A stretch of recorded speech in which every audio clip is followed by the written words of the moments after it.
Tidak ada yang 34 dokumen yang diakui oleh Profesor Markus itu dimiliki oleh UGM. Sekretaris di Universitas Gadjah Mada itu mengatakan, ya keras juga suaranya. Kalian siapa? Anda siapa? Oke. Ya kalau begitu kita ketemu di pengadilan, kata mereka. Mereka yang minta ketemu di Mereka pengadilan. yang men-challenge di pengadilan, padahal Sepertinya ada persekongkolan antara UGM yang memang di awalnya itu semua jabatan strategis di istana Pak Jokowi itu orang UGM dan Pratikno terutama tuh.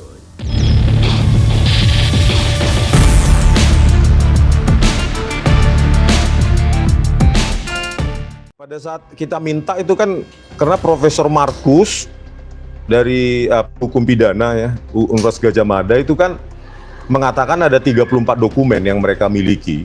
Tapi sampai saat ini ya tidak. Tadi ya nggak ada apa-apa, tidak nol. ditunjukkan. Nggak ada apa-apa, nol. Katanya Nol. ada kartu mahasiswa, hasil ujian. Hasil studi ya, hasil ujian. Nggak ada Dan itu. lain- nggak ada. Satu pun tidak ditunjukkan. Apa yang ditunjukkan ya cuma si Joko Widodo itu pun nggak siap di depan. Harus dicari dulu, diminta sama Dr. Suryo karena dia ingin mengkonfirmasi apa yang saya lihat.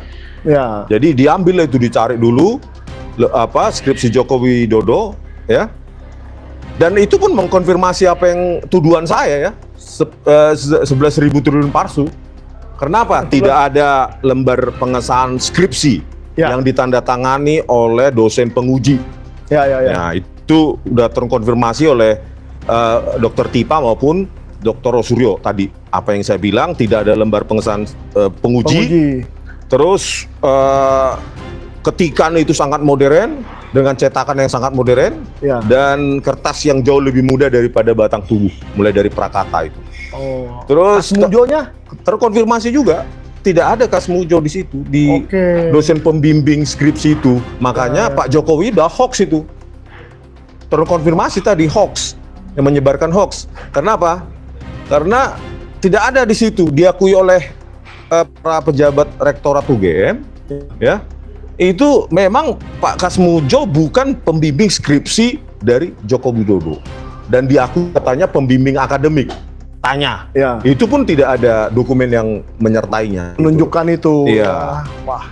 Gitu. Berarti yang 34 barang itu tidak ada, skripsinya tidak disiapkan, dan harus dipaksa dulu, tanda kutip ya, harus didorong dulu supaya mereka mau mengambil itu. Iya, skripsi yang sudah saya lihat tadi dulu itu kan, sebulan yang lalu. Itu juga karena sudah pernah Bapak lihat sebelumnya, makanya mereka ya emang udah ada kok, udah pernah ada yang lihat, ya udah kasih lihat aja. Mungkin itu kali diskusi di belakang layarnya. Tidak ada yang 34 dokumen yang diakui oleh Profesor Markus itu dimiliki oleh UGM.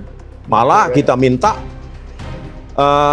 ini secara tidak verbatim ya, word by word, kata demi kata saya lupa, tetapi saya karena emosi saya naik tadi, ya perihal dengan ketidaksiapan mereka dengan dokumen-dokumen, ditanya, memang kalian siapa? Gitu. Wah, gitu. Anda siapa? Kan gitu. Anda tidak berhak untuk meminta kami bukti, katanya gitu. Terus di sini ngapain? itu wakil rektor yang bicara itu.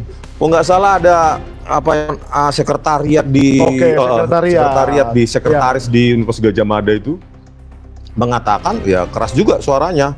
Kalian siapa? Anda siapa? Ya. Ini kan hanya silaturahmi. Betul. Bukan, kami tidak harus untuk menyediakan bukti-bukti yang diminta itu. Ya udah.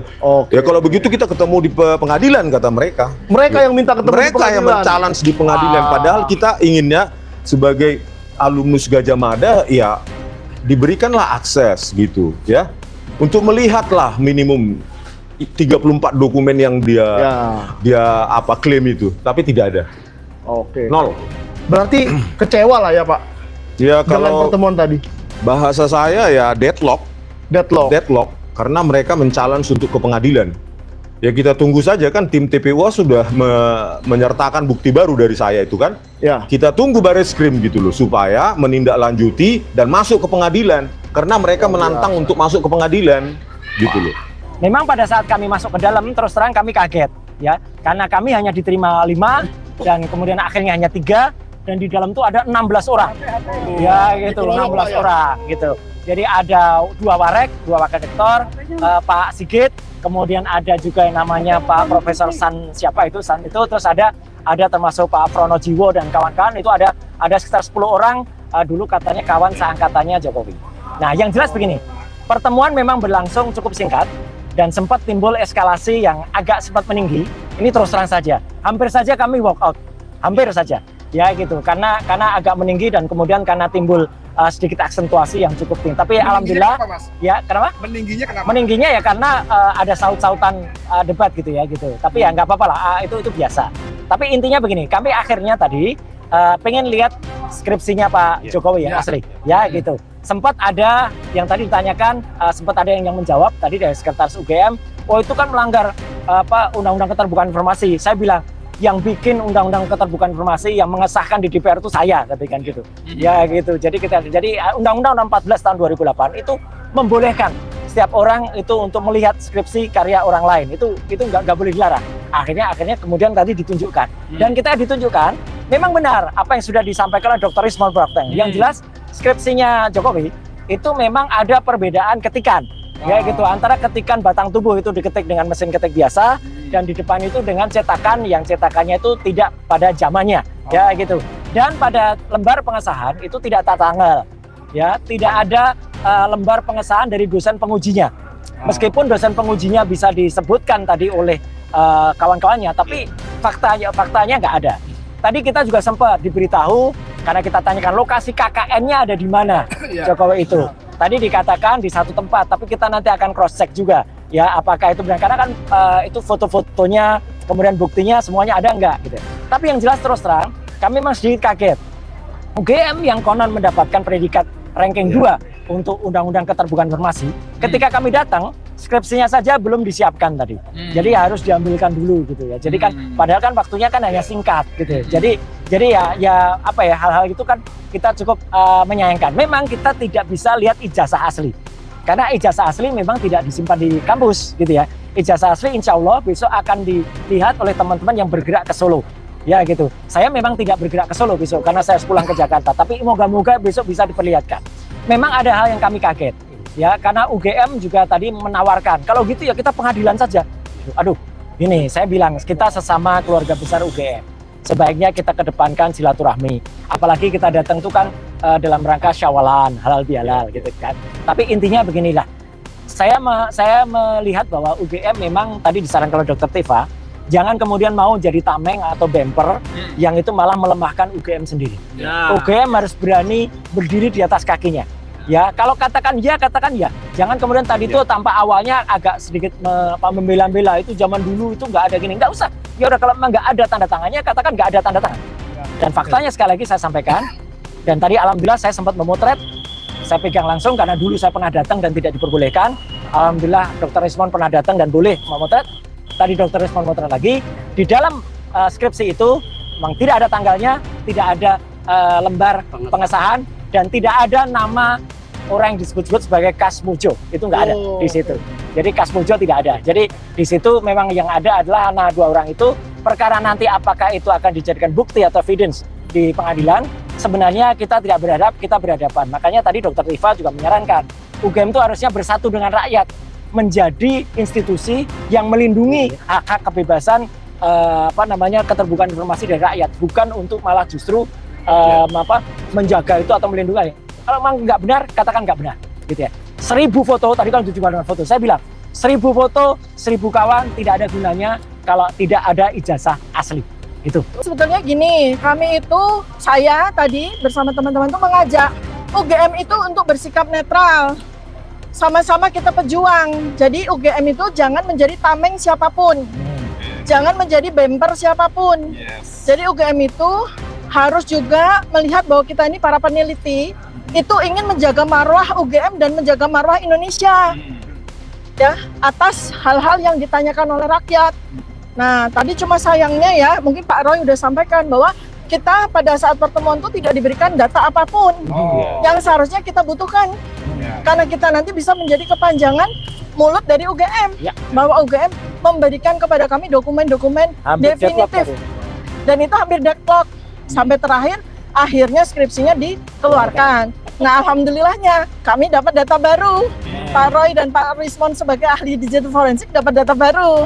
Ya, itu. Nah, jadi intinya adalah untuk dari sisi saya sendiri, saya ingin menekankan, Bu Rektor diam saja. Pak Dekan diam saja. Daripada memberikan informasi yang malah menyesatkan. Daripada tidak mau membuka hal-hal yang justru dibutuhkan rakyat. Kalau memang tidak punya data atau tidak punya pernyataan yang valid, yang mendukung kepada rakyat, untuk kita semua mendapatkan informasi dan kebenaran, lebih baik UGM diam saja. Jangan ditarik-tarik pada masalah yang rektor sekarang tidak tahu. Ini masalah rektor yang dulu, bukan masalah rektor yang sekarang. Ini masalah dekan, bukan dekan yang sekarang.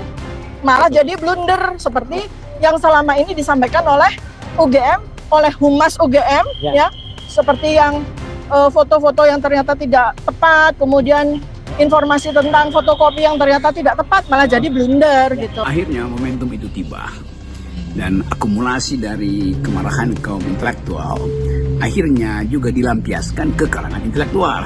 Kan di situ sebetulnya konyolnya atau paradoksnya tuh.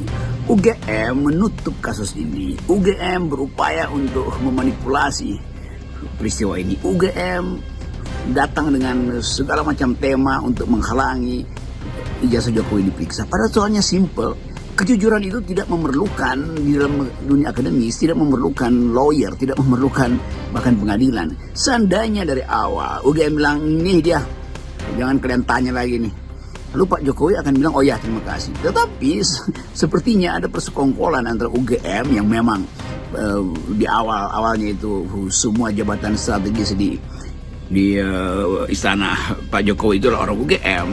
Dan Pratikno terutama tuh seolah-olah orang menganggap bahwa justru karena UGM yang berkuasa, maka kejujuran UGM harus diucapkan lebih dahulu, mendahului kepentingan politik para alumnus UGM. Kan itu dasarnya kan.